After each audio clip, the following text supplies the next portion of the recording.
அனைவருக்கும் வணக்கம், வந்தனம், நமஸ்தே, நமஸ்கார், அஸ்ஸலாமு அலைக்கும் அண்ட் கிரீட்டிங்ஸ் டு ஆல். கணக்குள்ள போகிறதுக்கு முன்னாடி உங்களுக்கான கேள்வி இதோ. நற்றிணையை தொகுப்பித்தவர் யார்? இதற்குண்டான விடை கணக்கினுடைய முடிவில் சொல்கிறேன். வாங்க கணக்குள்ள போகலாம். இப்போ நம்ம எல்சிஎம் பார்க்க போகிறோம். 2 square into 3 square into 4 square into 5 square. ரெண்டாவது வரிசையில் பாருங்கள் 7 square into 4 square into 5 square into 12 square. இப்போ எல்சிஎம் கேட்குறாங்க. இப்போ போன கணக்கில் அடிமானங்கள் கொடுத்துட்டு அடுக்குகள் வேறு வேறு மாதிரி இருந்தது. இப்போ இந்த இடத்துல அதனுடைய அடுக்குகள் எல்லாமே ஸ்கொயரில் இருக்குது. இதை எப்படி சால்வ் பண்ணுறது அப்படின்னா, அடிமானங்களை ஏறு வரிசையில் எழுதிப்போம்.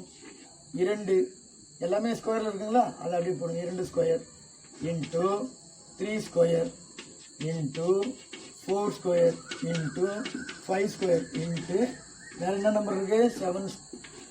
4 ஸ்கொயர் 4 ஸ்கொயர் 2 முறை வந்திருக்கு. 5 ஸ்கொயர் 5 ஸ்கொயர் 2 முறை இருக்குன்னா ஒரு முறை தான் எழுதணும். Into 12 square is the answer. நற்றிணையை தொகுப்பித்தவர் பன்னாட்டு தந்த மாறன் பெருவழுதி. நன்றி, வணக்கம்.